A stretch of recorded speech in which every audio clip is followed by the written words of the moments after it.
ஆண்டவராகிய இயேசு கிறிஸ்துவின் நாமத்தில் உங்கள் யாவருக்கும் என் அன்பின் நல்வாழ்த்துக்கள். மறுபடியுமாக ஒரு ஜெபிக்கலாம் வாங்க நிகழ்ச்சியிலே உங்கள் யாவரையும் சந்திப்பதில் கர்த்தருக்குள் நான் அதிக மகிழ்ச்சி அடைகிறேன். முதல்ல ஜெபிக்கலாம் வாங்க நிகழ்ச்சிக்காக கர்த்தருக்கு நம்ம நன்றி செலுத்தணும். ஒவ்வொரு வாரமும் புதிய புதிய முறையிலே எல்லா திறத்தாரையும் கர்த்தர் சந்தித்து வருகிறார். ஒரு காரியத்தை நீங்க கவனிச்சிருப்பீங்க. இந்த வருஷத்திலிருந்து ஜெபிக்கலாம் வாங்க நிகழ்ச்சியிலே பல புதிய மாற்றங்கள் கொண்டு வரப்பட்டு ஜெபம் ஒவ்வொரு பிரிவு ஜனங்களுக்காகவும் ஒவ்வொரு வாரம் தனிப்பட்ட முறையிலே ஜெபங்கள் ஏறெடுக்கப்படுகின்றன.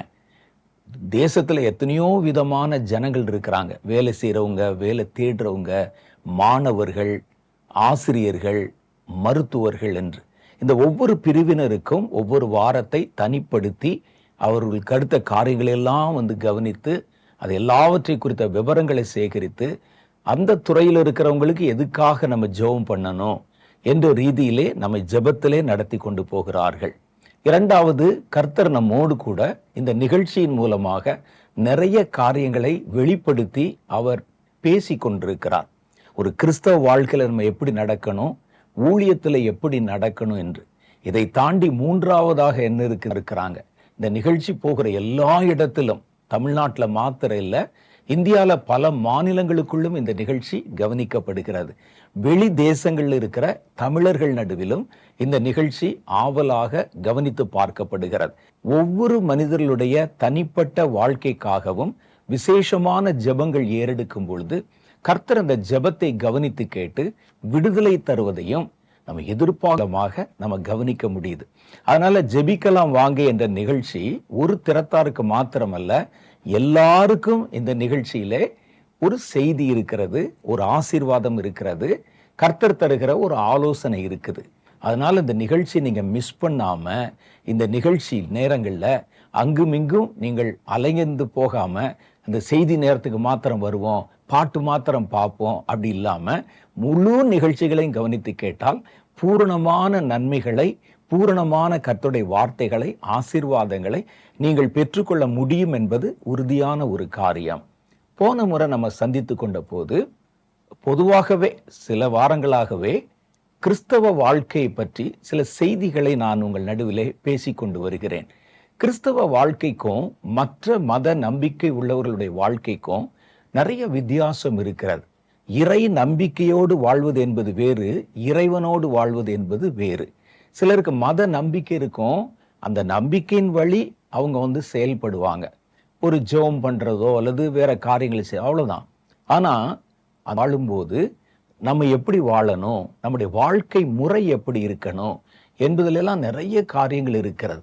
கிறிஸ்தவ வாழ்க்கை என்றாலே கிறிஸ்துவோடு வாழும் வாழ்க்கை என்பதுதான் அதனுடைய பொருள். மற்ற ஜனங்களைப் போல அல்லது மற்ற இறை நம்பிக்கை உள்ளவர்களைப் போல பக்தி வேற வாழ்க்கை வேற என்று நம்ம இருந்துவிட முடியாது. கிறிஸ்தவ வாழ்க்கை முழுக்க முழுக்க கிறிஸ்துவின் கரத்திலே ஒப்பு கொடுக்கப்பட்டு அர்ப்பணிக்கப்பட்ட அவராலே வழிநடத்தப்படுகிற ஒரு வாழ்க்கையாக இருக்கணும். அதைத்தான் வேதம் நமக்கு வலியுறுத்தி சொல்லுகிறது. வேதத்தில் நீங்க பார்த்தீங்கன்னா நமக்கு தரப்படுகிற ஆலோசனைகள், நமக்கு தரப்படுகிற செய்திகள் எல்லாமே இதை மையப்படுத்தி தான் சொல்லப்பட்டிருக்கிறது. அதனால புதிதாக கிறிஸ்துவை இந்த நிகழ்ச்சியின் மூலமாக ஏற்றுக்கொண்டவர்கள் இந்த செய்திகளை கவனித்து பார்ப்பது நீங்கள் கிறிஸ்துவுக்குள்ளே சரியான முறையில் வளர்வதற்கு உங்களுக்கு உதவி செய்யும். அதனால கவனத்துல வச்சுக்கிட்டு ஜெபத்தோட பாருங்க, ஜெபத்தோட கேளுங்க. உங்களுக்கு நல்லா ஞாபகம் இருக்கும், போன முறை நாம சந்தித்து கொண்ட போது அர்ப்பணிக்கப்பட்ட வாழ்க்கையின் பல பகுதிகளில் கர்த்தருடைய சித்தத்தை செய்வதை பற்றி நம்ம பேச ஆரம்பித்தோம். அதுல ஒரு முன்னுரை மாதிரி சில காரியங்களை நான் உங்களுக்கு சொல்ல ஆரம்பித்தேன். பொதுவாகவே இந்த அர்ப்பணிக்கப்பட்ட வாழ்க்கை என்பது கிறிஸ்துவோடு நம்மை ஒப்பு கொடுக்கப்பட்ட ஒரு வாழ்க்கை என்று பொருள். வேதத்துல நம்முடைய வாழ்க்கை முழுவதும் தேவனுடைய கரத்திலே ஒப்பு கொடுக்கப்பட வேண்டும் என்பதை வலியுறுத்தி சொல்லப்பட்ட வசனங்கள் திரளானவைகள். அதிகபட்சமா அப்படிப்பட்ட வசனங்கள் தான் வேதம் முழுவதிலும் நிறைந்திருக்க காண்கிறோம். நம்ம கர்த்தரிடத்துல எப்படி அர்ப்பணிக்கணும், ஆண்டவரே என்னை நான் முழுசா தரேன்னு சொல்றதா? அப்படி சொன்னா நம்ம எதை ஒப்பு கொடுத்தோம், எதை கவனிக்கிறோம் என்பது நமக்கே விளங்காம போயிடும். அதனால கர்த்தரிடத்திலே அர்ப்பணிக்க வேண்டிய சில முக்கியமான விஷயங்களை குறித்து நான் உங்களிடத்திலே சொல்லி கொண்டு வந்தேன். நம்முடைய இருதயத்தை விசுவாசத்துக்கு அர்ப்பணிக்கணும். நம்முடைய உணர்வுகள், நம்முடைய ஃபீலிங்ஸ், நம்முடைய உணர்வுகளை கிறிஸ்துவனுடைய அன்பிற்கு அர்ப்பணிக்கணும். நம்முடைய மன சிந்தனைகளை தேவனுடைய வசனத்துக்கு அர்ப்பணிக்கணும். நம்முடைய நடக்கைகள், அந்த நடத்தைகளை பரிசுத்தத்துக்கு அர்ப்பணிக்கணும். அப்புறம் நம்முடைய வாழ்க்கையை கர்த்தருக்கு கீழ்ப்படிதலுக்கு அர்ப்பணிக்கணும். இதெல்லாம் ஒவ்வொன்றை பற்றியும் விளக்கமா நம்ம தியானிச்சிருக்கிறோம். அதுல கடைசியாக வருவது கர்த்தருடைய சித்தத்துக்கு நாம் நம்மை அர்ப்பணிக்கணும். நம்முடைய சுயத்தை, நான் அப்படிங்கிற ஒரு சுயம் இருக்கு பாருங்க நமக்கு, அந்த சுயத்தை தேவனுடைய சித்தத்துக்கு அர்ப்பணிக்கணும்.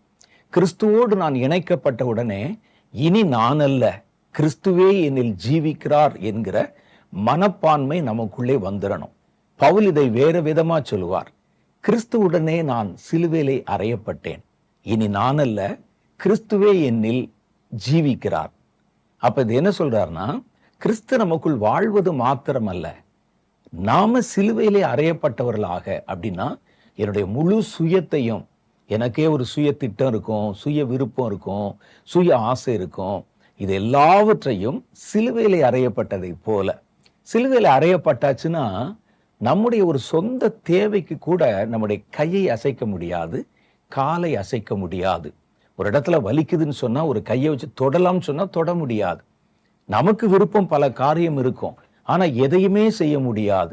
மனிதனுடைய வாழ்க்கையில அசைவுகள், அவனுக்கு தேவையான காரியங்களை செய்வதற்கு கையும் காலும் தான் ரொம்ப பயன்படுகிறது.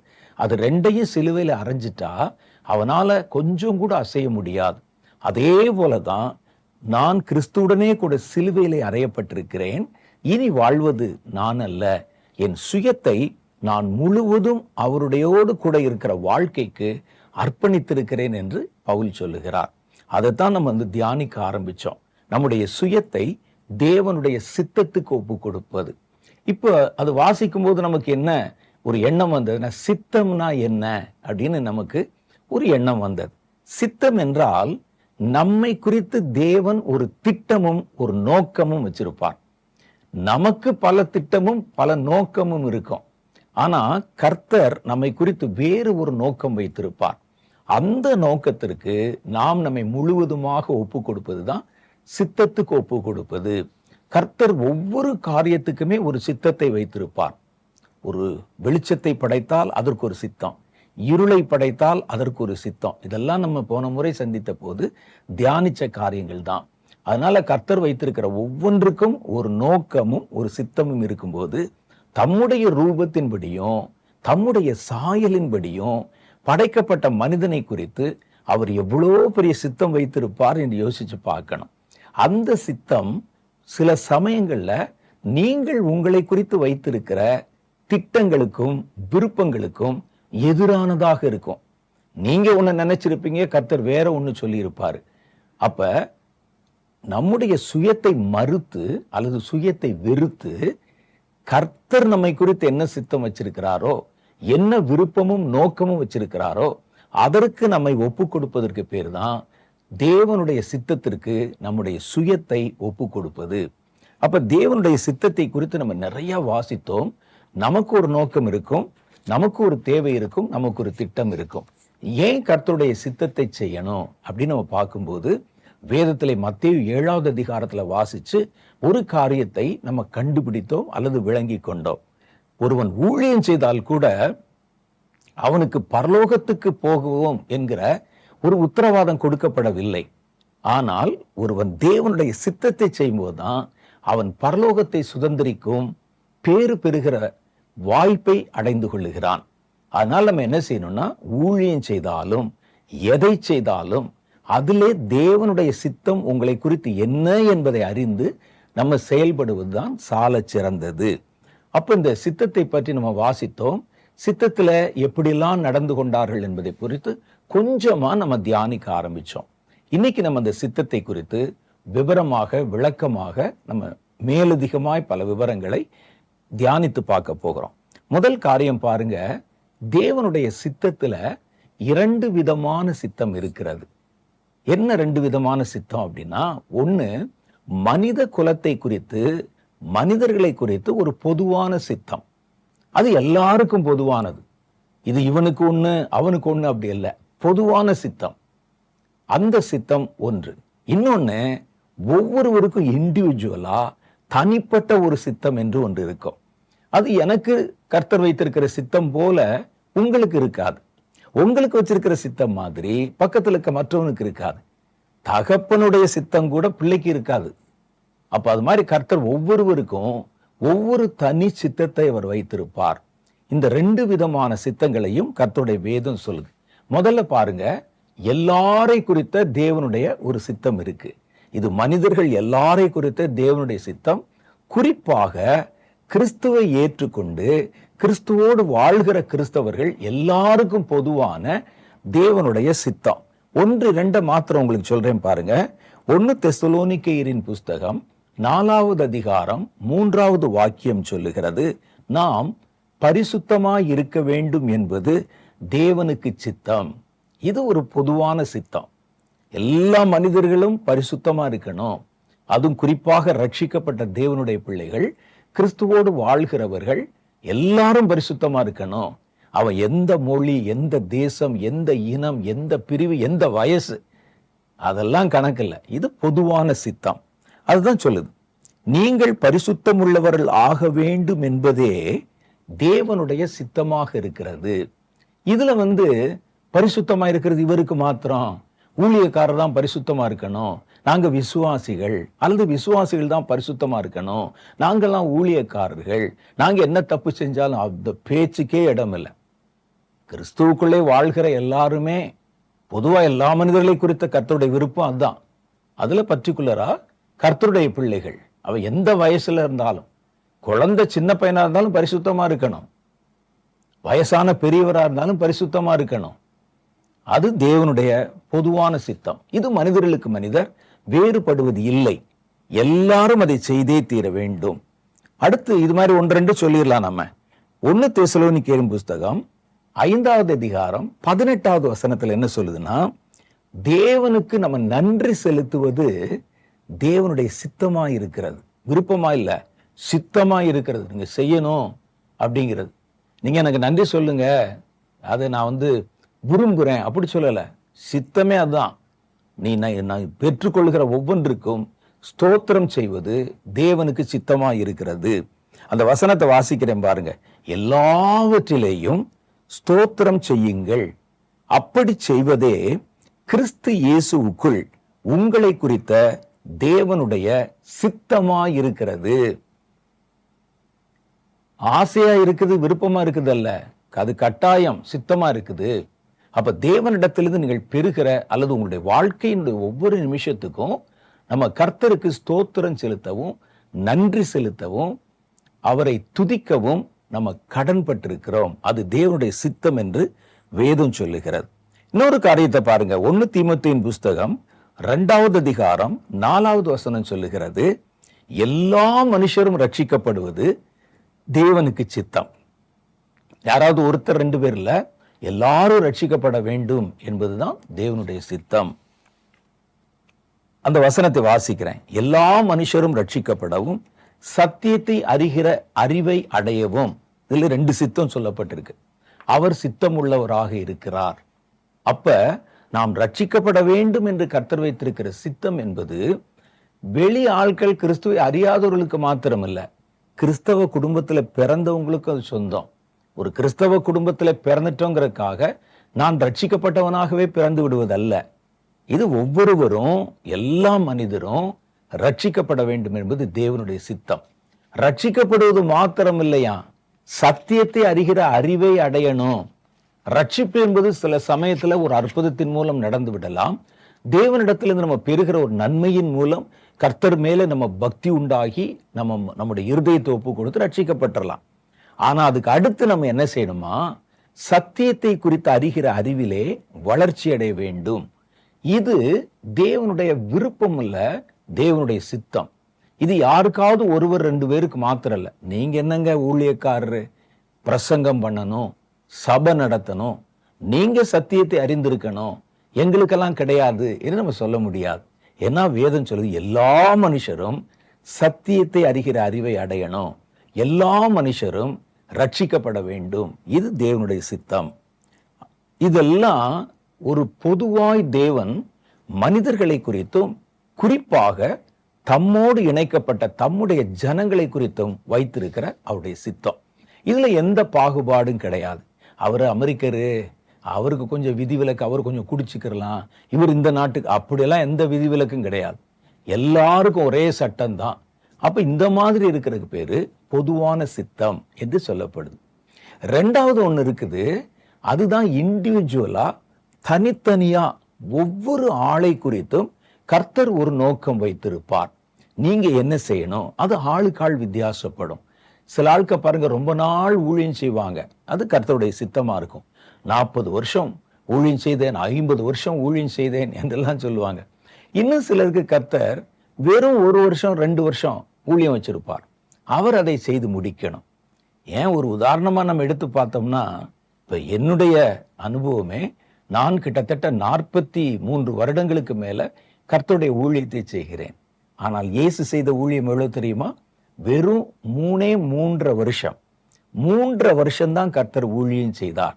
ஆனால் வேதம் சொல்லுகிறது, தேவன் வைத்திருக்கிற தனிப்பட்ட சித்தம் என்பது ஆளுக்காள் வித்தியாசப்படணும். இயேசு 3 வருஷம் செய்ததை தான் நாங்க 30 வருஷம் 40 வருஷமா செய்ய முயற்சிக்கிறோம். அப்ப அது ஆளுக்காள் வித்தியாசப்படுது. ஆனால் இதுல ஒரு காரியத்தை நீங்க கவனிக்கணும். ஒருவர் 3 வருஷம் ஊழியம் செய்யணும் அப்படின்னு கர்த்தர் வச்சிருக்கிறாரு. இன்னொருத்தர் 30 வருஷம் ஊழியம் செய்யணும் அப்படின்னு கர்த்தர் ஒரு சித்தம் வச்சிருக்கிறாரு. இந்த 30 வருஷம் ஊழியம் செய்தவர் 40% ஊழியத்தை தான் அவர் கர்த்தர் இவ்வளவு செய்யணும் அப்படின்னு வச்சிருந்தா, அதுல ஒரு 40% தான் செஞ்சிருக்கிறாரு. ஆனா 30 வருஷம் செஞ்சிருக்கிறாரு. இன்னொருத்தர் வெறும் 3 வருஷம் ஊழியம் செஞ்சிருக்கிறாரு, ஆனா முழுசா 100% செஞ்சிருக்கிறார். கர்த்தர் என்ன விரும்பினாரோ அதை அவர் செய்திருக்கிறார். அப்படின்னா இதுல இந்த விகிதாச்சாரத்தை வச்சு பார்த்தா, வெறும் 3 வருஷம் குறைந்த காலகட்டத்துல கர்த்தருடைய சித்தத்தை முழுவதுமாய் செய்தவர் தான் ஜெயித்தார். இவர் பாருங்க 30 வருஷம் ஊழியம் செய்துமே தனக்கென்று வைத்திருக்கிற சித்தத்துல ஒரு 40% தான் செஞ்சிருக்கிறாரு சொன்னா, இவர் வெறும் 40% விளைவைத்தான் தந்திருக்கிறார் என்ற அர்த்தம். அதனால தேவனுடைய சித்தத்தை குறித்த காரியத்துல மனிதருக்கு மனிதர் வித்தியாசப்படலாம். ஒருவருக்கு ஒரு கடினமான வேலை கொடுக்கப்படலாம், ஒருவருக்கு சுலபமா செய்யற மாதிரி ஒரு வேலை கொடுக்கப்படலாம், ஒருவருக்கு நீண்ட கால அழைப்பு கொடுக்கப்படலாம், இன்னொருவருக்கு ஒரு குறைந்த கால அழைப்புல அந்த ஊழியத்தை நிறைவேற்ற கர்த்தர் அழைக்கலாம். அப்ப நம்ம இதை வச்சுட்டு கணக்கு போட்டுக்கிட்டு இருக்க கூடாது. நாங்கெல்லாம் பாத்தீங்களா 45 வருஷம் ஊழியம் செய்யறோம், நீங்கெல்லாம் இப்போ அப்படி சொல்லக்கூடாது. அவர்களுக்கு தேவன் எதை வைத்தாரோ அதை முழுமையா செய்யறாங்களா அப்படிங்கிறது தான் அதுல முக்கியம். இதுல நாள் கணக்கு, நேர கணக்கு, சீனியாரிட்டி இதெல்லாம் பார்க்க கூடாது. வேதத்துல ஒரு காரியம் இருக்கு, நீங்க கவனிச்சு பார்த்தீங்கன்னா, ஒரு எஜமான், அவருக்கு பெரிய வயல் நிலம் இருக்குது, அறுப்பு இன்னைக்கு முடிச்சிடணும், நாளைக்கு மழை ஆரம்பிச்சிடும் அல்லது ஏதோ ஒரு இன்னைக்கு அறுப்பை முடிச்சிடணும் அப்படின்னு ஒரு 100 பேரை வேலைக்கு அமர்த்தினார். மத்தியானம் பார்க்கிறாரு, வேலையில பாதி தான் முடிஞ்சிருக்குது. உடனே அவர் என்ன செய்கிறார், எப்பா நம்ம 100 பேரை வச்சு அறுத்துடலாம் நினைச்சோம், ஆனா மத்தியான நேரம் ஆச்சு, 5 மணிக்குள்ள வேலையை முடிக்கணும், அப்ப இதை முழுவதும் முடிக்க சாத்தியமாகுமான்னு தெரியல, நீ உடனே ஓடி போய் வேலை செய்கிற வேற ஆட்களையும் கூட்டிட்டு வான்னு சொன்னார். அந்த வேலையாள் ஓடி போய் இன்னொரு 100 பேரை கூட்டிட்டு வந்தான். அவர்கள் அறுக்கிறாங்க. மத்தியானம் 3 மணிக்கு பார்க்கிறார், இன்னும் பாதிக்கு மேல இருக்குது, மிச்சம் இருக்குது. அப்ப அவர் பார்க்கிறார், ஐயோ இன்னைக்குள்ள அறுத்து முடிக்கணும்னா முடியாது போல இருக்குதே, அதனால இன்னும் கொஞ்சம் பேரை கூட்டிட்டு வா அப்படின்னு சொன்னார். அப்ப மத்தியானம் 3 மணிக்கு ஒரு 100 பேரை கூட்டு வந்தாங்க, 4 மணிக்கு ஒரு 100 பேரை கூட்டு வந்தாங்க, 5:30 மணி வேலையெல்லாம் முடிந்து தீர்ந்தது. எல்லாரும் கூலிக்கு நிக்கிறாங்க. கூலிக்கு நின்ற போது அந்த எஜமான் காலையிலே வேலைக்கு வந்தாங்க பாருங்க, அவங்க ஒவ்வொருவருக்கும் ஒரு 500 ரூபாய் கொடுத்தாரு, ஒரு நாள் கூலி.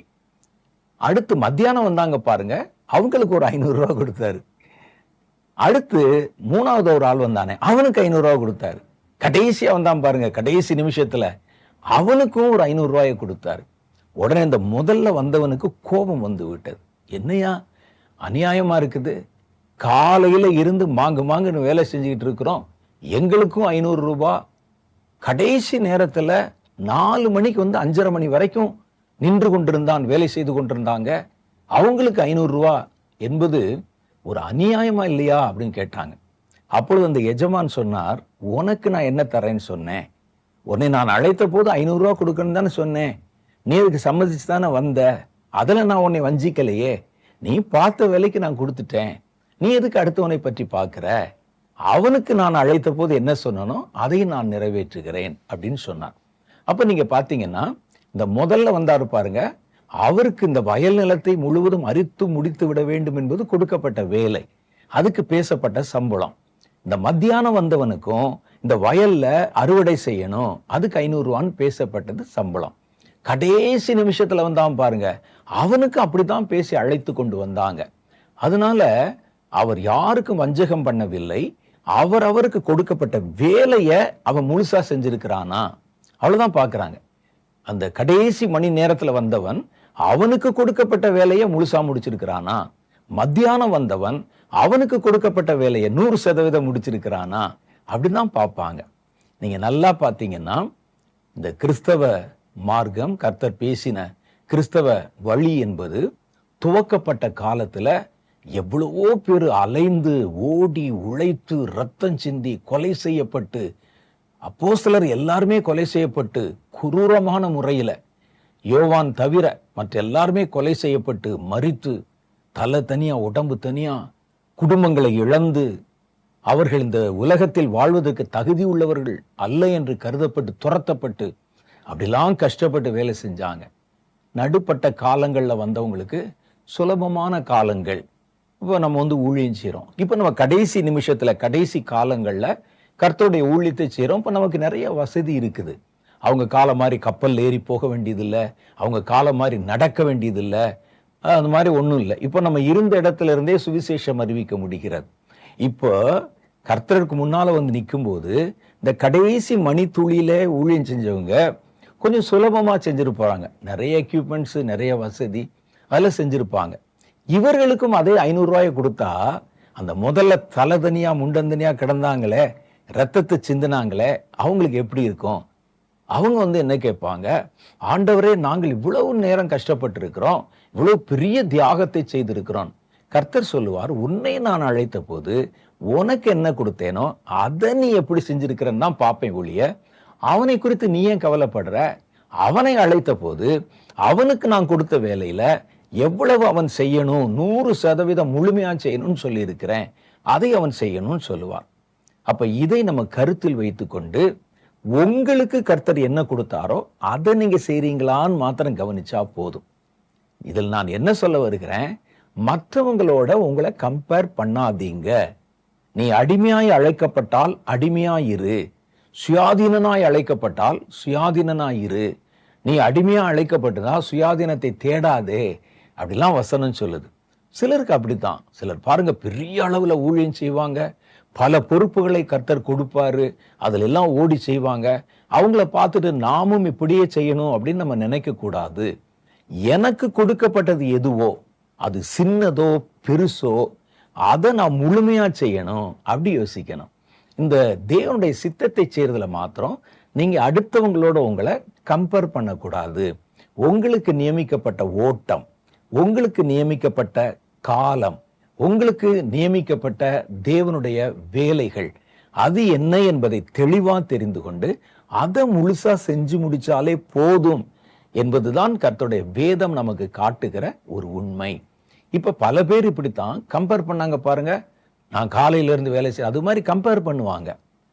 அப்ப நாங்க கஷ்டப்பட்டோம், எங்களுக்கு இதெல்லாம் நீங்க கொடுக்கல. அது உனக்கு கர்த்தர் வந்து கொடுத்த அழைப்பு, தரிசனம், ஓட்டம். அப்ப இந்த சித்தத்துல தேவன் உங்களுக்கு கொடுத்ததுல மாத்திரம் நீங்க கான்சென்ட்ரேட் பண்ணுங்க. மற்றவர்களுக்கு கர்த்தர் கொடுத்ததுல உங்களை கம்பேர் பண்ணாதீங்க என்று வேதம் நமக்கு சொல்ல வருகிறது. அப்ப இதுல நம்ம என்ன செய்யணும், தேவனுடைய சித்தத்தை நம்ம நிறைவேற்றுவதற்கு நம்ம அழைக்கப்பட்டிருக்கிறோம். நீங்கள் ஒரு அழைப்பை பெற்றிருந்தாலும் அந்த அழைப்பை நீங்கள் எப்படி நிறைவேற்ற வேண்டும் என்பது தேவனுடைய விருப்பம் என்று வேதம் சொல்லுது. ஒரு அழைப்பு நம்ம பெறுறோம், என்னை அடிமையாக அழைத்திருக்கிறார், சுயாதீனனாய் அழைத்திருக்கிறார். இது சித்தத்துக்குள்ளே சித்தம். என்னை கர்த்தர் அழைத்தது ஒரு சுவிசேஷகனாய் அழைத்திருக்கிறார்னு வச்சுங்களேன். அதுக்கப்புறம் அதுல சப்டிவிஷன் இருக்கு. இந்த சுவிசேஷ வேலையை நான் எப்படி செய்யணும், எங்கிருந்து செய்யணும், யாருக்கு செய்யணும், இது எல்லாவற்றையும் தேவனிடத்துல தனித்தனியா நம்ம கேட்டு காரியங்களை செய்யணும். இப்ப இதுக்கு பேர் தான் ஒவ்வொரு மனிதனுக்கும் தனிப்பட்ட சித்தம் என்று சொல்லப்படுகிறது. இத நீங்க தான் கர்த்தரிடத்துல கேட்டு தெரிந்து கொள்ளணும். ஒரு ஆபீஸ்ல நமக்கு ஒரு அப்பாயின்மெண்ட் ஆர்டர் கொடுத்தா நம்ம அந்த அப்பாயின்மெண்ட் ஆர்டரை தூக்கிட்டு நேரா போய் ஏதாவது ஒரு சீட்ல உட்கார்ந்துட மாட்டோம். நேரா போய் அந்த கம்பெனியினுடைய பொறுப்பாளர் GM அவர்கிட்ட கொண்டு போய், ஐயா உங்க கம்பெனில இருந்து எனக்கு ஒரு அப்பாயின்மெண்ட் ஆர்டர் வந்திருக்குது, நான் என்ன செய்யணும்? அப்ப அவர் சொல்வார், அதுதாங்க உங்க சீட்டு, உங்களுக்கு இந்தந்த வேலைகள் தான் கொடுக்கப்பட்டிருக்கிறது அப்படின்னு அவங்க சொல்லுவாங்க. ஒரு கம்பெனி நடத்துறவரே அழைக்கப்பட்ட ஒருவருக்கு அவர் என்ன செய்ய வேண்டும் என்பதை சொல்லும்போது, வானத்தையும் பூமியும் உண்டாக்கின கர்த்தர் உங்களை அழைத்து உங்களை கர்த்தர் அபிஷேகம் பண்ணா நீங்க என்ன செய்யணும் என்ற சித்தத்தை எப்படி வெளிப்படுத்தாம இருப்பாரு? எதையாவது செய்யன்னு சொல்லிடுவாரா? இல்ல, அது நாமாய் நினைத்து கொள்ளுகிறோம், ஏதாவது செஞ்சா போதும் அப்படின்னு சொல்லி. சிலர் சொல்லுவாங்க, கர்த்தருக்கு ஏதாவது செய்யுங்க, ஏதாவதுலாம் செய்யக்கூடாது. உங்களை பற்றி கர்த்தர் என்ன விரும்புகிறாரோ அதைத்தான் நம்ம செய்யணும். அப்ப தேவன் பேசுவார், பேசணும். கர்த்தர் நம்மை அழைத்திருக்கிறார்ல, நான் பாட்டுக்கு எதையாவது செய்ய முடியுமா? ஒரு ஆபீஸ்ல இருந்து உங்களுக்கு ஒரு அப்பாயின்மெண்ட் வந்தா நீங்க அந்த ஆபீஸ்க்குள்ள போய் என்ன வேணாலும் செய்ய முடியுமா? அல்லது இல்ல இந்த சீட்டு தான் வசதியா இருக்குது, இந்த போஸ்டிங் நல்லா இருக்குன்னு அந்த போஸ்டிங்கை நீங்க தேர்வு செய்ய முடியுமா? உங்களை அழைத்தவங்க சொல்லுவாங்க, இதுதான் உங்களுடைய லிமிட், உங்களுக்கு இந்தந்த அதிகாரம் இருக்குது, உங்களுக்கு இன்னென்ன வேலை ஒதுக்கப்பட்டிருக்கு, அதான் உங்க சீட்டு, எல்லாத்தையும் சொல்லிடுறாங்கல்ல. நீங்க யாருக்கு உத்தரவாதம் சொல்லணும்? எல்லாத்தையும் சொல்லிடுவாங்க. அப்ப அதே போலதான் கர்த்தர் தனக்குள்ளே வந்த தேவனுடைய பிள்ளைகளை, அழைக்கப்பட்டவர்களை கர்த்தர் அவங்களுக்குன்னு வச்சிருக்கிற சித்தத்தை கட்டாயம் வெளிப்படுத்துவார். அதை நீங்க மனசுல வச்சுக்கோங்க. கடைசியில எப்படி கர்த்தருடைய சித்தத்தை நம்ம தெரிந்து கொள்வது என்பதை பற்றியும் ஒரு சின்ன செய்தி நான் உங்களுக்கு சொல்லுவேன். அடுத்து பாருங்க, தேவனுடைய சித்தத்தை குறித்து ஆண்டவருடைய சித்தம் என்னது நமக்கு சொல்லிட்டாரு. சித்தத்தை குறித்து நம்ம என்ன செய்யணும், இந்த சித்தத்தை குறித்து, இந்த சித்தத்தை வச்சு நம்ம என்ன செய்யணும்? முதல்ல சித்தத்திற்கு கீழ்ப்படியுங்கள். கர்த்தர் ஒரு சித்தத்தை உங்களுக்கு சொன்னா, சித்தம்னா உன்னை குறித்து என்னுடைய நோக்கம், என்னுடைய விருப்பம், நீ இப்படி இருக்கணும் அப்படின்னு கர்த்தர் சொன்னா முதல்ல அந்த சித்தத்திற்கு கீழ்ப்படியுங்கள். அதுதான் ரொம்ப முக்கியமானது. நான் ஏற்கனவே சொன்ன மாதிரி கர்த்தரிடத்துல ஒரு சித்தத்தை கேட்கும் போது கூட டிமாண்ட் வைக்க கூடாது.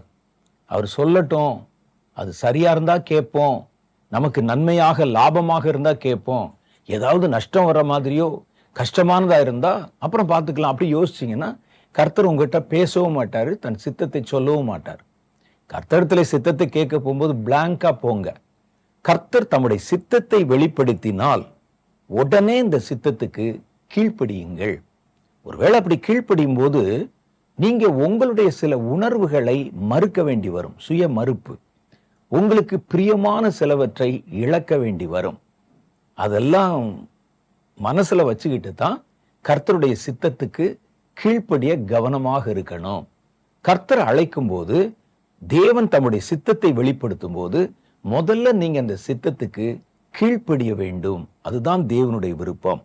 ஆபிரகாமை தேவன் அழைத்த போது தம் சித்தத்தை வெளிப்படுத்தினார். ஆதியாகம புஸ்தகம் 12வது அதிகாரத்தில் சொல்லப்படுகிறது. ஆபிரகாமிடத்திலே கர்த்தர் பேசி, ஆபிரகாம் ஒரு பெரிய செல்வச்சீமானா இருந்தாரு, நிறைய அவருக்கு ஆடு மாடுகள் ஒட்டகங்கள் இப்படிலாம் நிறைய இருந்தது, கால்நடைகள். அந்த காலத்துல அதுதான் செல்வம் என்றே சொல்லுவாங்க. நிறைய வேலையாட்கள் இருந்தாங்க, அவருடைய இன ஜன பந்துக்கள் அந்த ஊர் முழுவதும் விரவி இருந்தார்கள்.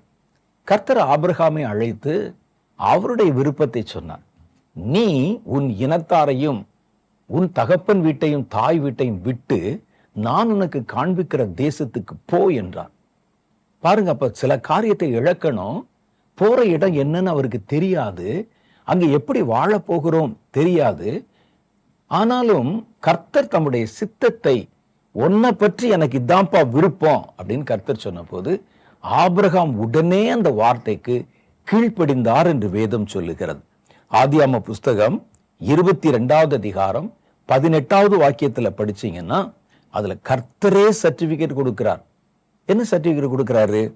நீ என் சொல்லுக்கு கீழ்ப்படிந்தபடியினால் உன் சந்ததிக்கும் உன் பூமியில் உள்ள சகல ஜாதிகளும் ஆசீர்வதிக்கப்படும் என்று என் பேரில் ஆணையிட்டேன் என்று கர்த்தர் சொல்லுகிறார்.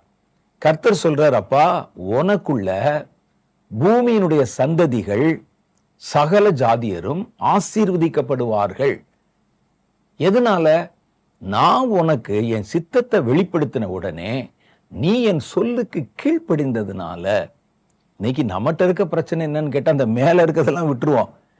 பூமியில் உள்ள சகல ஜாதிகளும் ஆசீர்வதிக்கப்படும் சிக்கர் அடிச்சு வீட்டில் ஒட்டி இருப்போம். அது கர்த்தருடைய வார்த்தைக்கு கீழ்ப்படிந்தவர்களுக்கு, கர்த்தர் செய்ய சொன்ன காரியத்தை அவருடைய சித்தத்தை நிறைவேற்றி முடித்தவர்களுக்கு கர்த்தர் சொன்ன வார்த்தை. அப்ப இதுல கர்த்தர் என்ன பேசுகிறார் பாருங்க. ஆபிரகாம் தேவன் வெளிப்படுத்தின போது அவருக்கு சுயமாயிருந்த திட்டங்கள், விருப்பங்களை எல்லாவற்றையும் உதறிவிட்டு அழைத்த தேவனை நம்பி அவர் பின்தொடர ஆரம்பித்தார். அப்ப சித்தத்துக்கு முதல்ல கீழ்ப்படிய வேண்டும். இரண்டாவது, சித்தத்தை நம்ம என்ன செய்யணும்? தேவனுக்கு சித்தமானதை விசாரித்து அறிந்து அதை செய்யணும். சித்தம் என்னன்னு கேட்டுட்டு சும்மா இருக்கக்கூடாது. கர்த்தர் பேசுறாரு, உன்னை பல தேசங்களுக்கு கொண்டு போவேன், அல்லது பல தேசங்கள்ல நீ போய் என்னுடைய சுவிசேஷத்தை அறிவிக்கணும். உடனே இதையே போய் ஒவ்வொரு இடத்துலயும் சாட்சி சொல்லிட்டு கர்த்தர் எனக்கு அப்படி சொல்லியிருக்காருன்னு சொல்றது இல்லை. கர்த்தர் என்ன சொன்னாரோ அதை செய்ய ஆரம்பிக்கணும். கர்த்தர் என்னை ஜாதிகளுக்கு வெளிச்சமாய் வைத்திருக்கிறார், ஜனங்களுக்கு என்னை ஒரு ஆவிக்குரிய தகப்பனாய் வைத்திருக்கிறார், அடைக்கல பட்டணமாய் வைத்திருக்கிறார். முதல்ல செய்யாத, அதை பற்றி கொண்டு பெருமை பாராட்டி கொண்டிருப்பதல்ல. மற்றவங்கிட்ட போய், ஏன்னா கர்த்தரே என்கிட்ட பேசி இருக்கிறாரு, பேசினாரு, அதான் அவருடைய விருப்பம். அந்த விருப்பத்தை அறிந்து கொண்டால் செய்யுங்கள் அந்த விருப்பத்தை. மூணாவது காரியம் பாருங்க, தேவனுக்கு சித்தமானதை செய்யணும். அதுதான் நம்ம பார்த்தோம். எபேசியர் 6வது அதிகாரம் 6வது வசனம் அதை நமக்கு வலியுறுத்தி சொல்லுது. என்ன சொல்லுதான்? மனுஷருக்கு பிரியமாயிருக்க விரும்புகிறவர்களாக பார்வைக்கு ஊழியம் செய்யாமல். இன்னைக்கு நிறைய பேர் என்ன செய்யறாங்க? நான் எப்படி பேசினா மனுஷருக்கு பிரியமா இருக்கும், இப்படி கண்டனம் பண்ணி கடிந்து கொண்டு, தீமோத்தேயுவுக்கு சொன்னாங்களே புத்திமதி, கண்டனம் பண்ணி கடிந்து கொண்டு புத்தி சொல்லணும், இப்படிலாம் சொன்னா ஜனங்கள் கேட்க மாட்டாங்க. ஜனங்கள் என்னுடைய ஊழியத்துல பிரியப்படணும், நான் நடத்துற சபையில பிரியப்படணும், நான் பேசுற பிரசங்கத்துல பிரியப்படணும்னா அவர்களை பிரியப்படுத்துற மாதிரி பேசணும். ஒவ்வொரு வாரமும் அல்லது ஒவ்வொரு கூடுகையிலும் ஒரு வாக்குத்தத்தத்தை கொடுக்கணும். நமக்கு ஒரு தவறான நம்பிக்கை, ஏதாவது ஒரு காரியத்தை சொல்லி, எப்படி இருந்தாலும் பரவாயில்ல, கர்த்தருனை ஆசீர்வதிப்பார்னு சொல்லணும். அது ஜனங்களை பிரியப்படுத்துவதற்காக. பாவங்களை கண்டித்து பேசினா தானே கோபம் வரும். அப்ப ஜனங்கள் முன்பாக அவர்களை பிரியப்படுத்துவதற்காக ஊழியம் செய்வது. மனுஷருக்கு பிரியமாய் இருக்க விரும்புகிறவர்களாக பார்வைக்கு ஊழியம் செய்யாம, மனுஷருடைய பார்வைக்கு ஊழியம் செய்யாம, இப்படி ஊழியம் செய்தால் ஊழியம் ரொம்ப சீக்கிரமே பெருசா வளர்ந்துரும். ஒரு பெரிய ஊழியக்காரர் என்று நமக்கு பொன்னாட கூட போத்துவாங்க. அது மனுஷருடைய பார்வையில. தேவனுடைய பார்வையில நீங்க ஊழியம் செய்யணும்னா தேவனுக்கு சித்தமானபடியே நீங்க செய்யணும். அப்ப குறுகிய காலத்துல மனிதர்களுக்கு பிரியமாய் இருந்து எல்லாரோடையும் அப்படியே அட்ஜஸ்ட் பண்ணி போய், விசுவாசிகள் பாவம் செய்தா கூட அதுக்கு ஒரு வசனத்தை காமிச்சு, இது பலவீனம் தானே அப்படின்னு கொஞ்சம் பேசி அவங்களை என்கரேஜ் பண்ணி ஊழியம் வளர்ந்துடும். ஆனால் அந்த ஊழியம் உங்களுக்கு பயன்படாது, ஆவிக்குரிய வாழ்க்கையில உங்களுக்கு எந்த பிரயோஜனத்தையும் தராது. வேதம் சொல்லுகிறது, என் வார்த்தைகளை கேட்டு அதன்படி செய்கிறவன் கண்மலையின் மேல் தன் வீட்டை கட்டினவன். மணல் மேல வீடு கட்டினா வேகமா கட்டிடலாம். அதுவும் மணலை வைத்தே வீடு கட்டினா பாத்தீங்கன்னா சில இடத்துல கடற்கரை ஓரங்கள்ல மண்ணை வச்சு பெரிய பெரிய கோட்டையெல்லாம் கட்டுவாங்க. அதுக்கு என்ஜினியர் தேவையில்லை, கொத்தனார் தேவையில்லை, சித்தாள் தேவையில்லை, ஒரே அளவு உட்காந்து அப்படி கட்டிடலாம், வேகமா கட்டிடலாம். பார்த்தா பிரமிப்பா இருக்கும். ஜனங்கள்லாம் வந்து பார்ப்பாங்க, அடியே அப்பா கடற்கரை மணல்ல இவ்வளவு பெரிய அதிசய ஓவியமா அப்படின்லாம் பார்ப்பாங்க. ஆனா அதுல நீங்க வாழவும் முடியாது, பிரயோஜனமாகாது. ஆண்டவர் சொல்லுகிறார், மணல் மேல் தன் வீட்டை கட்டினவன் பெரும் காற்றடித்தது, வெள்ளம் வந்தது, அவன் கட்டினது இடிந்து போனது. கல் பாறையின் மேலே தன் வீட்டை கட்டும். பாறையின் மேல வீட்டை கட்டுனா அஸ்திபாரம் போடுறதுக்குள்ள கல்லை உடைச்சு, கடினமான தரையை உடைச்சு, கஷ்டம்தான். கொஞ்சம் கொஞ்சமா தான் வளரும், கொஞ்சம் கொஞ்சமா தான். மலையின் மேல வீடு கட்டுறான், வீடு கட்டுவதற்கு உண்டான பொருட்களை கீழே இருந்து மேலே கொண்டு வரணும். இப்பெல்லாம் நமக்கு நிறைய வசதி இருக்கு. இயேசு இந்த ஓமை சொன்ன காலத்துல எல்லாம் கை சுமையாய் தூக்கி கொண்டு போகணும். அப்ப எவ்வளவு நாள் ஆகும்? ஆனால் அந்த வீடு உத்தரவாதம் உள்ள ஒரு வீடு. பெருமழை பெய்தது, காற்றடித்தது, வீடு அசையவில்லை. ஏனென்றால் அதனுடைய அஸ்திபாரம் கண்மலையில் இருந்தது. அப்பதான் இதுல சொல்றாங்க, மனுஷருக்கு பிரியமாய் இருக்கிற மாதிரி ஊழியம் செய்யறது மணல் மேலே வீடு கட்டுவதற்கு சமம். அடுத்த அந்த வசனம் சொல்லுது, கிறிஸ்துவின் ஊழியக்காரராக, அவங்க மனுஷருடைய ஊழியக்காரர், கிறிஸ்துவின் ஊழியக்காரர்கள் மனப்பூர்வமாய் தேவனுடைய சித்தத்தின்படி செய்யுங்கள். இந்த எபேசியர் 6:6 2 விதமான ஊழியர்களை காமிக்கிறார். மனுஷர்களுடைய ஊழியர்கள், மனுஷர்களுக்கான ஊழியர்கள். இன்னொன்று கிறிஸ்துவினுடைய ஊழியர்கள். மனுஷருடைய ஊழியர்கள் மனுஷரை பிரியப்படுத்துறதுக்கும் அவர்கள் முன்பாக பார்க்கணுங்கிறதுக்காக செய்வாங்க. ஆனா இன்னொரு பக்கத்துல கிறிஸ்துவின் ஊழியக்காரர்கள் மனப்பூர்வமாய், கசந்து கொண்டல்ல, எரிச்சல் பட்டல்ல, மனப்பூர்வமாய் தேவனுடைய சித்தத்தின்படி செய்யுங்கள் அப்படின்னு வேதம் சொல்லு. அடுத்து 3வது காரியம் பாருங்க, ஜெபத்துக்கு கர்த்தருடைய சித்தம் ரொம்ப அவசியம். தேவனுடைய சித்தத்தை அறிந்து கொள்வது ரொம்ப அவசியம். ஏனென்றால் ஜெபத்துல நீங்கள் எதை கேட்டாலும் அவருடைய சித்தத்தின்படியே கேட்கணும். அப்பதான் அந்த ஜெபத்துக்கு பதில் வரும். தேவனுக்கு சித்தமில்லாத ஒன்றை நீங்க கேட்டக்கூடாது. 1 யோவானுடைய புஸ்தகம் 5வது அதிகாரம் 14வது வசனம் என்ன சொல்லுது பாருங்களேன். நாம் எதையாவது அவருடைய சித்தத்தின்படி கேட்டால் அவர் நமக்கு செவி கொடுக்கிறார் என்பதே அவரை பற்றி நாம் கொண்டிருக்கிற தைரியம். எப்ப அவர் நமக்கு செவி கொடுக்கிறாரா? தேவனுக்கு சித்தமானது நீங்க கேட்க பழகணும். தேவனுக்கு சித்தமானதனுடைய அடிப்படையிலே கேட்கணும், அவருடைய சித்தத்தின்படி கேட்கணும்.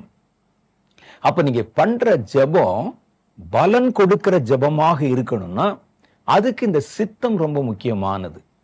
அப்ப சித்தத்துக்கு கீழ்ப்படியணும், சித்தத்தை வாழ்க்கையின் கடைசி நிமிஷம் வரைக்கும் செய்யணும். 3வது, ஜெபம் பண்ணா சித்தத்தின்படி ஜெபம் பண்ணணும்.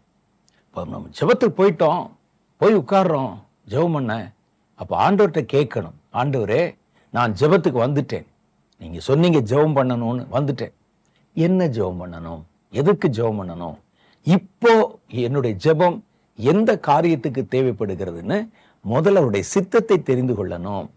நம்ம என்ன செய்யறோம், ஒரு அச்சடித்த பேப்பர்களை எடுத்துக்கொண்டு நாம வழக்கத்தின்படி உட்கார்ந்து மடன்னு ஏதோ மந்திரம் சொல்ற மாதிரி சொல்லிட்டு நம்ம ஜெபம் பண்ணிட்டோம் அப்படின்னு நினைச்சிட்டு போறோம். பண்ணுங்கள், சில காரியங்களை அப்படி குறிப்பிட்டு வைத்து வழக்கத்தின்படி ஜெபம் பண்ணுங்க. தேசத்துக்கு ஜெபம் பண்றேன், என்னை நடத்துகிறவர்கள் ஜெபம் பண்றேன், ஆளுமை செய்கிறவர்களுக்கு ஜெபம் பண்றேன், அதிகாரிகளுக்கு ஜெபம் பண்ணுங்க.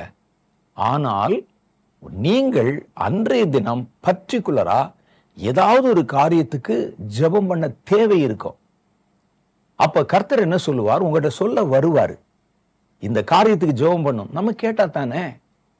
வேதம் சொல்லுகிறது, நீங்கள் தேவனிடத்தில் எதை கேட்டாலும் ஜெபத்துல போய் உட்கார்ந்தா முதல்ல அவருடைய சித்தத்தை தேடுங்கள்.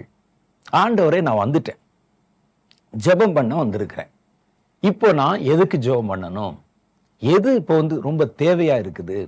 ஒரு ரகசியத்தை சொல்றேன், நீங்க இப்படி சொல்லி கொஞ்ச நேரத்துக்காக ஒதுக்கி நீங்க ஜெபம் பண்ணி பாருங்களேன், உங்களுக்கு இனி வரக்கூடிய காரியங்கள், தெரியாத பல காரியங்களை கூட கர்த்தர் வெளிப்படுத்தி பேச ஆரம்பிச்சிருவார். கர்த்தர் உங்களுக்கு தெரியாது, ஏதோ ஒரு தேசத்துல ஒரு பயங்கரம் நடந்து கொண்டிருக்கும், வெளி யாருக்குமே தெரியாது, ஆனா இப்ப அதுக்கு ஜெபம் பண்ணா அதை தடை செய்து விடலாம். அப்போ ஆண்டவர் என்ன சொல்லுவாரு, அவருடைய சித்தத்தின்படி நான் ஜெபம் பண்ண வந்துட்டேன், என் ஜெபம் எதற்கு தேவைப்படுகிறது, உங்களுடைய விருப்பம் என்ன, நான் எதுக்கு ஜெபம் பண்ணணும் அப்படின்னு கேட்டா, அன்றைய தினம் கர்த்தர் மற்றவர்கள் அறியாத ஒரு காரியத்தை கூட உங்களிடத்துல வெளிப்படுத்தி, ஒரு திரை மறைவில ஒரு பயங்கரம் நடக்குது, ஒரு திட்டம் இருக்குது, இது நிறைய பேருக்கு யாருக்கும் தெரியாது, பேப்பர்ல வந்தாதான் அவனுக்கெல்லாம் தெரியும், ஆனா இப்ப அதுக்கு நம்ம அவசரமா ஜெபம் பண்ண வேண்டி இருக்குது, நல்ல வேளை நீ என்கிட்ட கேட்ட, இந்த காரியத்துக்காக நீ இவ்வளவு நேரம் ஜெபம் பண்ணு அப்படின்னு கர்த்தர் உங்களிடத்துல பேசுவார். அப்ப ஜெபத்திற்கும் தேவனுடைய சித்தத்திற்கு ஒரு நெருங்கின தொடர்பு இருக்கிறது மாத்திரமல்ல, உங்கள் ஜெபத்தை ஆரோக்கியமாக்குவது, உங்கள் ஜெபத்தை பயனுள்ளதாக்குவது தேவனுடைய சித்தத்தின்படி செய்கிற ஜெபமே என்பதை நீங்கள் கவனத்தில் கொள்ளணும். அப்ப சித்தத்தின்படி கேளுங்கள். ஒரு ஜெபத்துல வழக்கமான ஜெபம் கொஞ்ச நேரம் பண்ணுங்க, அதுக்கப்புறம் கொஞ்ச நேரம் உட்கார்ந்து நான் இன்னைக்கு என்ன ஜெபம் பண்ணன்னு சொல்லி அவருடைய சித்தத்தை ஜெபத்திலே தேடுங்கள். நீங்கள் ஜெபிப்பதற்கான சித்தத்தை. அப்ப கர்த்தர் அதன்படி உங்களுக்கு பேசுவார். மூணாவது காரியம் பாருங்க, அவருடைய சித்தத்தின்படி பாட அனுபவியுங்கள். சில சமயத்துல கர்த்தருடைய ஊழியத்துக்காக சில பாடுகள் வரும். அப்படி வந்த உடனே நம்ம என்ன செய்வோம்னா, தப்பிக்கிறதுக்கு வழி இருக்குதா அப்படின்னு தான் பார்ப்போம். ஒரு பாடு வரும் பொழுது இது கர்த்தரால் என் மேல அனுமதிக்கப்படுகிறதா, இந்த பாடின் மூலம் கர்த்தர் ஏதாவது என்னிடத்தில் விளைவுகளை உண்டாக்க விரும்புகிறாரா, நான் பாடுபடுவது தேவனுக்கு சித்தமா என்பதை முதல்ல தெரிந்து கொண்டு, தேவனுக்கு சித்தமா இருந்தா பாடுகளுக்கு உங்களை ஒப்பு கொடுங்க, சித்தத்தின்படி பாட அனுபவியுங்கள். ஆனா இப்பெல்லாம் நம்ம என்ன செய்யறோம்னா, ஒரு சின்ன பிரச்சனை வந்தாலே, ஒரு ஊழியத்திலேயோ அல்லது நம்முடைய குடும்பத்திலேயோ ஒரு பிரச்சனை வந்தாலே அந்த பாடிலிருந்து தப்பிப்பதற்குண்டான மார்க்கத்தை தான் தேடுறோம். இவரை போய் பார்க்கலாம், அவரை போய் பார்க்கலாம், முன்னாலே போய் ஒரு பெயில் வாங்கிடலாம், இப்படிலாம் நிறைய நம்முடைய மனதில் ஓடும். அதெல்லாம் என்னன்னா, அந்த பிரச்சனை வரப்போகுது அப்படின்னு தெரிஞ்சா இதுல இருந்து தப்பிக்கிறதுக்கு உண்டான மார்க்கம். ஒரு பிரச்சனை, ஒரு பாடு வருகிறதுன்னா அது தேவனுக்கு சித்தமானு முதல்ல பாருங்க. கர்த்தர் உங்கள் மேல இந்த காரியத்தை அனுமதிக்கிறாரான்னு பாருங்க.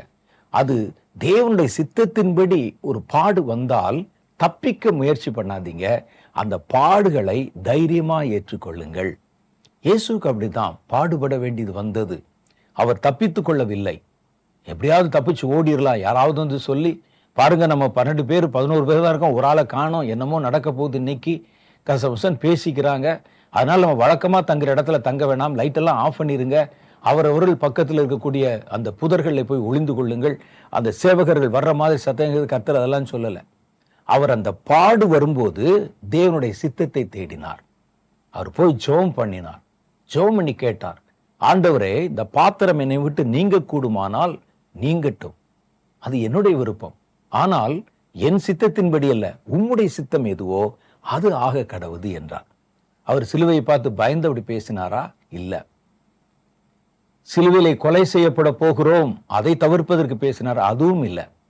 அவர் எதற்கு பயந்தார் என்றால், அவர் மேல மனித குலத்தின் பாவம் ஏற்றப்படும், எல்லா பாவமும் ஏற்றப்படும். அவர் பாவம் அறியாத பரிசுத்தர். அவர் மேல இந்த பாவங்கள் ஏற்றப்படும் போது பிதாவினுடைய முகம் மறைக்கப்படும். அந்த ஒரு மறைப்பு வருது பாருங்க, அதை சகித்துக் கொள்ள முடியாம தான், இது நான் சுமப்பதற்கு அரிதான பாத்திரமா இருக்குது, இந்த பாத்திரம் என்னை விட்டு நீங்க கூடுமானால் நீங்கி போகட்டும் என்று அவரிடத்துல விண்ணப்பம் பண்ணினார். ஆனாலும் அவர் என்ன சொன்னார்னா, அந்த பாவத்தை நான் ஏற்றுக்கொண்டு உம்முடைய முகம் எனக்கு அந்த பாவத்து நிமித்தம் மறைக்கப்படுவது உமக்கு சித்தமாயிருந்தா அந்த சித்தத்துக்கு என்னை நான் முழுவதுமாக ஒப்பு கொடுக்கிறேன் என்று சொல்லி இயேசு ஜெபம் பண்ணினார். 1 பேதுருவின் புஸ்தகம் 4வது அதிகாரம் 19வது வசனம் சொல்லுது, ஆகையால் தேவனுடைய சித்தத்தின்படி பாடு அனுபவிக்கிறவர்கள், பாத்தீங்களா, தேவனுடைய சித்தத்தின்படி பாடு அனுபவிக்கிறவர்கள் நன்மை செய்கிறவர்களாய் தங்கள் ஆத்துமாக்களை உண்மையுள்ள சிருஷ்டிகர்த்தாவாகிய அவருக்கு ஒப்பு கொடுக்க கடவர்கள். பாத்தீங்களா, அப்ப தேவனுடைய சித்தத்தின்படி நான் பாடுபடணும் அப்படின்னு கர்த்தர் வச்சிருந்தா, அது அவருக்கு சித்தமா இருந்தா அதை நீங்க ஏற்றுக்கொள்ளணும். ஏன் அந்த பாடை நம்ம மேல அனுமதித்தார் என்பது இப்ப தெரியாது. கண்டிப்பா கர்த்தர் அந்த காலங்கள் அதை நமக்கு வெளிப்படுத்தும். நம்ம செய்த காரியத்துக்கு உண்டான புகழ்ச்சி பரலோகத்துல மிகுதியாக சொல்லப்படும். பாருங்களேன், பவுல் எருசலேமுக்கு போக புறப்படுகிறார். அப்போஸ்தலர் புஸ்தகம் 21வது அதிகாரம் 10 சில வசனங்கள் சொல்லுகிறது. அவர் சொல்றார், அந்த இடத்துல எல்லாரையும் அழைத்து, நான் எருசலேமுக்கு பிரயாணமா போறேன் கப்பல் தளத்துல, நீங்க பத்திரமா இருங்க, ஜெபம் பண்ணுங்கன்னு சொல்லி போறார். அப்படி போற நேரத்துல அகபூன்னு ஒரு ஆள் இருக்கிறார் அந்த கூட்டத்துல. அவர் ஒரு ப்ராஃபட், ஒரு தீர்க்கதரிசி. அவர் வேகமாய் ஓடி வந்து ஒரு கச்சையை எடுத்து, ஒரு ஹேண்ட்கர்ச்சீஃப் மாதிரி வச்சுங்க, கச்சையை எடுத்து அதை தன் கைகளையும் கால்களையும் கட்டிக்கொண்டு, இந்த கச்சையை உடையவனை எருசலேமில் உள்ள யூதர்கள் இவ்விதமாகவே கட்டி புறஜாதியார் கையிலே ஒப்பு கொடுப்பார்கள் என்று பரிசுத்த ஆவியானவர் சொல்லுகிறார் என்றான். பவுலுடைய கர்ச்சிப்பை எடுத்து, அல்லது பவுல் இடுப்புல கட்டியிருக்கிற ஒரு கயிறை எடுத்து தன் கையை கட்டி கொண்டு, நான் கட்டியிருக்கிறேனே இது யாரு கயிறுன்னு பாருங்க, இந்த கயிறை உடையவனை எருசலேமிலே கட்டி, இதே மாதிரி கட்டி புறஜாதியர் கையிலே ஒப்பு கொடுக்க போறாங்க, அங்கே வெகுபாடு பட போகிறார் என்று பரிசுத்த ஆவியானவர் எனக்கு வெளிப்படுத்துகிறார் என்று சொன்னார். இப்ப பாருங்களேன், எருசலேமுக்கு போன நான் போகலை, இன்னும் பெறப்படுறாரு. அப்போ ஒருத்தர் வந்து சொல்றாரு, இந்த மாதிரி உங்க எருசலேமிலே உனக்கு பாடு இருக்குப்பா, என்ன செய்வோம்? உடனே கூடியிருந்த ஜனங்கள் சொல்றாங்க, பவுலே போகாதீங்க, கர்த்தர் இப்படி பேசி இருக்கிறாரு, பாடு வரப்போகுது, அதனால நீங்க இங்கேயே இருங்க, கொஞ்ச நாள் கழிச்சு போகலாம், கர்த்தரிடத்துல ஜெபம் பண்ணி சூழ்நிலைகளை சாதகமா, நம்மெல்லாம் அப்படிதான் பேசுவோம், சூழ்நிலைகளை சாதகமாக்கி அப்புறம் போவோம், ஊழியம் செய்ய போவோம். அடுத்த வசனத்துல பாருங்களேன், நாங்கள் அநேக நாள் அங்கே தங்கி இருக்கையில் அகபு என்ன பேர் கொண்ட ஒரு தீர்க்கதரிசி யூதேயாவில் இருந்து வந்தான். அவன் எங்களிடத்தில் வந்து பவுலுடைய கச்சையை எடுத்து தன் கைகளையும் கால்களையும் கட்டிக்கொண்டு, இந்த கச்சையை உடையவனை எருசலேமில் உள்ள யூதர்கள் இவ்விதமாய் கட்டி புறஜாதியர் கையிலே ஒப்பு கொடுப்பார்கள் என்று பரிசுத்த ஆவியானவர் சொல்லுகிறார் என்றான். இவைகளை நாங்கள் கேட்டபோது எருசலேமுக்கு போக வேண்டாம் என்று நாங்களும் அவ்விடத்தாரும் அவனை வேண்டிக் கொண்டோம் என்று சொன்னோம். ஐயோ, கர்த்தர் வந்து உனக்கு அங்க பெரிய கட்டு வச்சிருக்குதுன்னு சொல்றாரேப்பா, போகாதீங்க அப்படின்னு சொன்னாங்க. எல்லாரும் ஆளாளுக்கு ஒரு ஆலோசனை சொன்னாங்க. இது இயற்கை. பவுல் இதுக்கு என்ன சொல்றாரு பாருங்க. அதற்கு பவுல், நீங்கள் ஏன் அழுது என் இருதயத்தை உடைந்து போக பண்ணுகிறீர்கள்? எருசலேமில் நான் கர்த்தராகிய இயேசுவின் நாமத்திற்காக கட்டப்படுவதற்கு மாத்திரமல்ல, மரிப்பதற்கும் ஆயத்தமாயிருக்கிறேன். எனக்கு கர்த்தர் இதை ஏற்கனவே சொல்லிட்டாரு, நீ எருசலேமுக்கு போகும்போது உன்னை இவ்விதமாய் கட்டி புறஜாதி இடத்துல ஒப்பு கொடுப்பாங்க, அது என்னுடைய சித்தம் அப்படின்னு அதை தெரிந்து கொண்டவர் சொல்றாரு, நாங்க சாகிறது கூட தயாரா இருக்கிறேன், கர்த்தருக்கு எது சித்தமோ அது பாடா இருந்தால் அதிலிருந்து தப்பிப்பதற்கு நான் முயற்சி பண்ண போறதில்லை என்று சொல்லி அந்த பாடுகளை நோக்கி கடந்து போனான். இதுதான் கர்த்தருடைய சித்தத்தின்படி பாட அனுபவிப்பது. சில சமயத்துல நம்ம பாட அனுபவிப்பது கர்த்தருக்கு சித்தமா இருக்கும். ஒரு குறிப்பிட்ட காலம், ஒரு குறிப்பிட்ட காரியத்துல நீங்க பாட அனுபவிக்கணும், அதுல இருந்து சில காரியங்களை கற்றுக்கொள்ளணும், பரலோகத்திலே உங்களுக்கு அதன் மூலம் ஒரு நன்மை உண்டாகணும் என்றெல்லாம் கர்த்தர் சில காரியங்களை வச்சுதான் நம்ம மேல இப்படிப்பட்ட காரியங்களை அனுமதிக்கிறார். அப்ப அந்த நேரத்துல நம்ம தப்பிக்கத்தான் வழி பார்ப்போம், எங்கடா வந்து சின்ன ஹோல் இருக்குது, லூப் ஹோல் இருக்கு, ஓடிரலான்னு பார்ப்போம். வேதம் சொல்லுது, சித்தத்துக்கு பாடுகளுக்கு தேவனுடைய சித்தத்தின்படி இந்த பாடு இருந்தா நீங்க கண்டிப்பா அந்த பாடுகளை தவிர்த்து விட்டு ஓடவோ பக்க வழியை தேடவோ முயற்சி பண்ணாதீங்க, அதற்கு உங்களை ஒப்பு கொடுங்கள் என்று வேதம் சொல்லுகிறதை பார்க்கிறோம். கர்த்தருடைய சித்தத்தை செய்கிறவர்களுக்கு என்னென்னலாம் கிடைக்கும்? வேதத்தில் அதுவும் நிறைய காரியம் சொல்லப்பட்டிருக்கிறது. கர்த்தருடைய சித்தத்தை செய்கிறவர்களுக்கு கிடைக்கும் நன்மைகள் என்ன? முதல் காரியம் பார்த்தீங்கன்னா, தேவனுடைய சித்தத்தை செய்கிறவனுக்கு தேவனுடைய வல்லமை கிடைக்கிறது.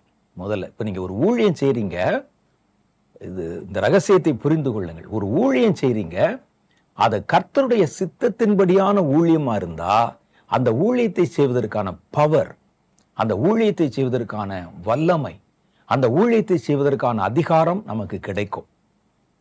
இன்னும் சிலர் தங்களுக்கு வந்து பணம் இருக்கு, காசு இருக்கு, ஆள் இருக்கு, எங்க ஜாதிக்காரன் எல்லாம் உள்ள இருக்கிறான், அதனால நாங்க ஊழியம் செய்ய முடியும் என்று சொன்னால் அந்த ஊழியத்தில் எதிர்பார்க்க முடியாது. ஒரு சித்தத்தின்படி கர்த்தர் ஒரு காரியத்தை பர்டிகுலரா பேசி அதை நீங்கள் செய்ய ஆரம்பித்தால் ஒரு இயற்கைக்கு மேற்பட்ட தேவனுடைய வல்லமை உங்களை தொடுகிறதை நீங்கள் பார்க்க முடியும். அதுக்கு சின்ன உதாரணமா நம்ம யாரை சொல்லலாம்னா, நோவாவை சொல்லலாம். நோவா அந்த காலத்துல நல்ல வயசானவர், அவருக்கு 3 பிள்ளைகள், அந்த 3 பேருக்கும் திருமணம் ஆகியிருந்தது, அவருடைய மனைவியும் இருந்தாங்க, ஆக மொத்தம் 8 பேர். இவருக்கு நல்ல வயசு. கர்த்தர் ஒரு நாள் பார்த்தாங்கன்னா ஊர் முழுசும் பாவம், குடி, வெறி, விபச்சாரம், ஒரு நாள் கர்த்தர் அவரிடத்துல பேசினார், நோவா, நான் இந்த உலகத்தை அழிக்க சித்தம் வைத்திருக்கிறேன். மனுஷர்களுடைய வழிகள் என்னுடைய மனதுக்கு கிளேசமா இருக்குது. ஆகவே இந்த உலகத்தை காப்பதற்கு நான் உன்னை தேர்வு செஞ்சிருக்கிறேன். நீ விரைவாக ஒரு பெரிய பேழையை உண்டு பண்ணு.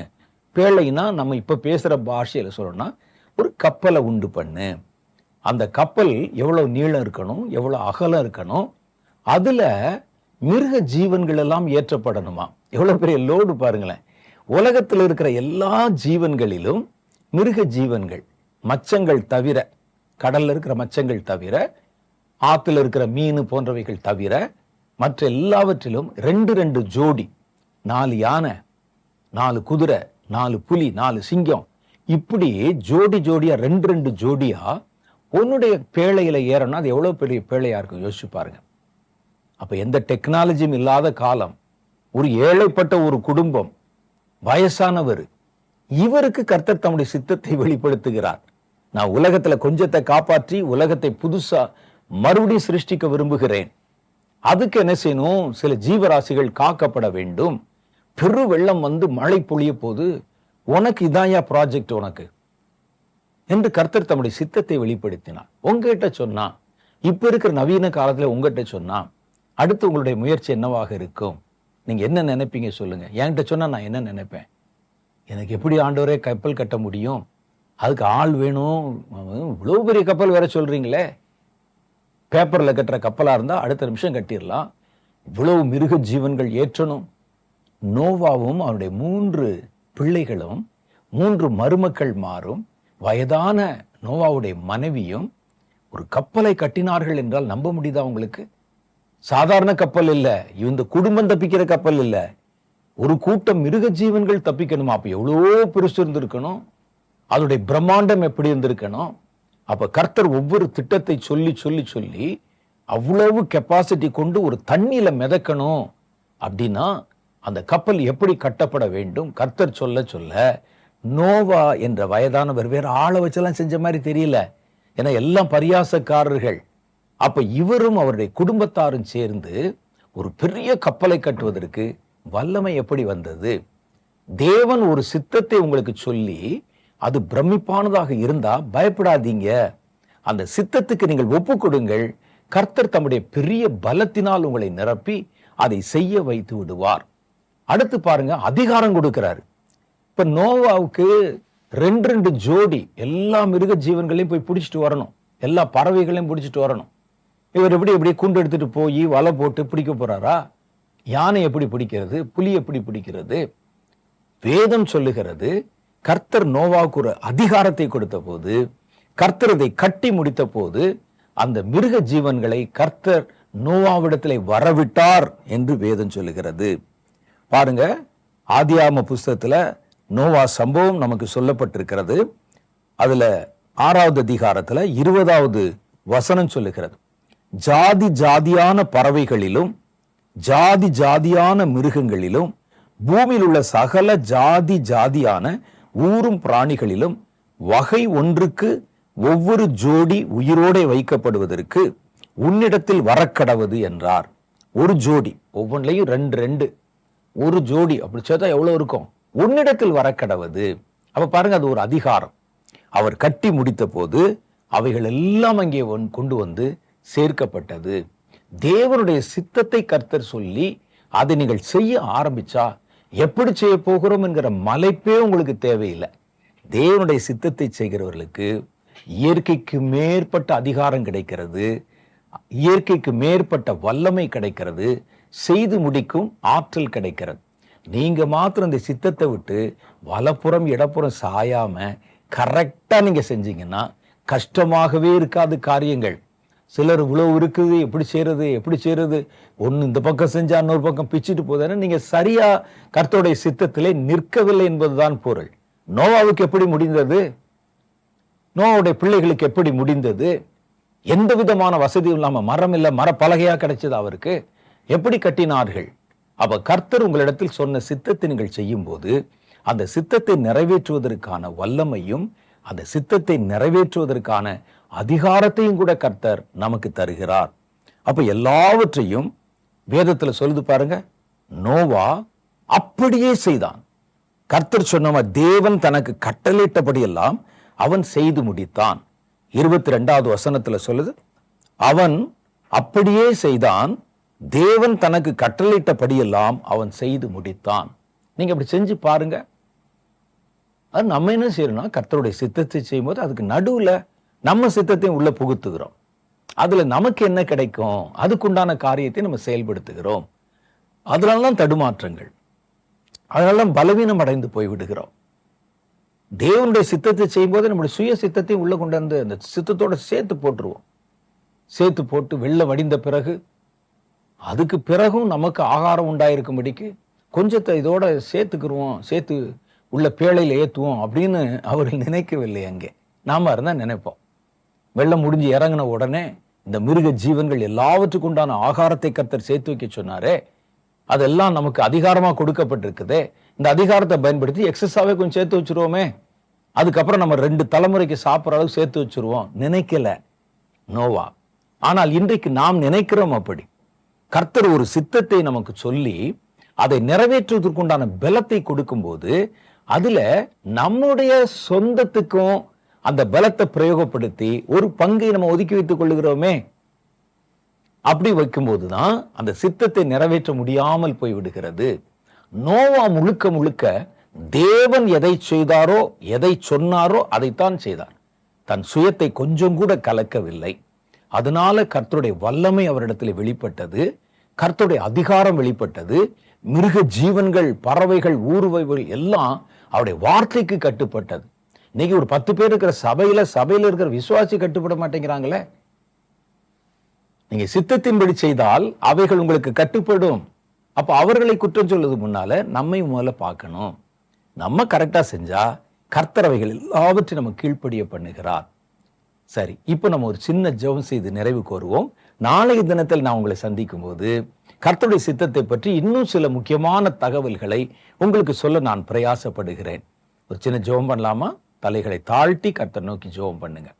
அன்பும் இரக்கமும் நிறைந்த எங்கள் பரலோக பிதாவே, உமக்கு சித்தமானதை செய்ய எங்களை கற்பித்தருளும் என்று வேதத்தில் எழுதப்பட்டதைப் போல உமக்கு சித்தமானதை எங்களிடத்தில் பேசி நாங்கள் அதை நிறைவேற்றத்தக்கதாகவும் கீழ்ப்படியத்தக்கதாகவும் இந்த வார்த்தைகளை கேட்ட ஒவ்வொருவரையும் கர்த்தர் கனப்படுத்தும்படிக்காக நாங்கள் ஜெபிக்கிறோம். ஆண்டவருடைய பிரசன்னம் அவர்களோட கூட இருக்கட்டும்.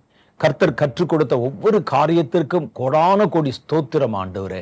நம்முடைய சித்தத்தை நாங்கள் செய்யும் போது அதை செய்து முடிக்கத்தக்கதான பலத்தை எங்களுக்கு தந்தருளும், அந்த அதிகாரத்தை தந்தருளும். நோவாவிடத்தில் நீர் பேசி ஒவ்வொரு மிருக ஜீவன்களிலும் ஒவ்வொரு ஜோடி உயிரோட காக்கப்படுவதற்கு கொண்டு வரப்பட வேண்டும் என்று சொல்லி அவைகள் எல்லாம் இடத்தில் வந்து சேர்ந்ததை போல நாங்களுடைய சித்தத்தை செய்கிறதின் மூலம் எங்கள் மந்தையை நாங்கள் சரியான விதத்தில் நடத்தவும், ஜனங்களை கர்த்தருக்கென்று ஆயத்தப்படுத்தவும், தேவனுடைய சித்தத்தை நிறைவேற்றவும் கர்த்தராகிய தேவன் எங்களுக்கு அனுகிரகம் பாராட்டும்படிக்கு ஜெபிக்கிறோம். நாங்கள் எவ்வளவுதான் ஓடினாலும், உழைத்தாலும், அலைந்தாலும், பிரயாசப்பட்டாலும், ஊழியம் செய்தாலும் அது உம்முடைய சித்தத்துக்கு உட்பட்டதாய் இராத பட்சத்துல அதனால எங்களுக்கு எந்த நன்மையும் இல்லை என்றும், கர்த்தர் பரத்திலிருந்து எங்களை அறிய மாட்டேன் என்று சொல்லி ஆண்டவரே எங்களை எரிகிற நரக தண்டனைக்குள் ஆக்கிவிடுவீர் என்றும் நாங்கள் வாசித்து பயப்படுகிறோம். ஆண்டவரே, உம்முடைய சித்தத்தை செய்ய எங்களை கற்பித்து அருளும். உமக்கு சித்தமானது என்ன? நானும் என் வீட்டாரும் இருக்கிறோம். நான் இருக்கிறேன். நான் எதை ஒப்பு கொடுக்கணும், என்ன செய்யணும், எங்கே துவக்கம் பண்ணணும், எதை நிறைவுக்கு கொண்டு வரணும், இந்த ஒவ்வொரு காரியத்தையும் இந்த வார்த்தைகளை கேட்ட ஒவ்வொருவரோடும் நீர் பேசும். ஆண்டவரே, ஏதோ வந்தோம், ரட்சிக்கப்பட்டோம், ஏற்றுக்கொண்டோம், சபைக்கு போறோம், காணிக்க கொடுக்கிறோம் என்ற அளவிலே நின்று விடாமல் என்னை குறித்த ஒரு தேவனுடைய உயர்வான நோக்கமும் திட்டமும் சித்தமும் இருக்கிறது என்பதை விளங்கி கொண்டு அதை நோக்கி நகர்த்தப்பட இந்த வார்த்தைகளை கேட்ட ஒவ்வொருவரையும் கர்த்தர் பயன்படுத்தும்படிக்காக ஜெபிக்கிறேன், சந்திக்கும்படிக்காக ஜெபிக்கிறேன், அவர்களோடு நீர் பேசும்படிக்காக ஜெபிக்கிறேன், அவர்களோடு அவர்களை குறித்த சித்தத்தை நீர் வெளிப்படுத்தும்படிக்காக ஜெபிக்கிறேன். அதன்படியே அவர்கள் செய்து பரலோக ராஜ்யத்தை சுதந்திரிக்க நித்திய ஜீவனை பெற்றுக்கொள்ள அனுகிரகம் செய்தருளும். என் ஜெபத்தை கனப்படுத்தும் ஆண்டவரும் இரட்சகருமாகிய இயேசுவின் நாமத்தினாலே என் ஜெபத்தை ஏற்றுக்கொள்ளும் எங்கள் பிதாவே, ஆமென். கர்த்தர் நம்மோடு கூட பேசி பல காரியங்களை வெளிப்படுத்தி இருக்கிறார். தேவனுடைய சித்தம் எதை செய்தாலும் அதுல தேவனுடைய சித்தம் என்ன என்பதை உணர்ந்து அறிந்து செயல்பட்டா ஒரு நாளும் நம்ம வெட்கப்பட்டே போக மாட்டோம். நாமாய் ஒரு தவறான நம்பிக்கை வைத்துக்கொண்டு, நமக்கு சித்தமான ஒன்றை வைத்துக்கொண்டு, என்னை ஆசீர்வதிங்க ஆசீர்வதிங்க என்று தேவனிடத்திலே கேட்பதும் ஜெபிப்பதும் ஒரு விருதாவான அனுபவத்தை தான் நமக்கு தரும். அதனால கவனமா இருங்க. நாளைக்கு நம்ம சந்திக்கும் போது இன்னும் சில முக்கியமான காரியங்களை பற்றி பார்க்கலாம். அதுவரை கர்த்தர் உங்களை ஆசீர்வதித்து காப்பாராக. ஆமென்.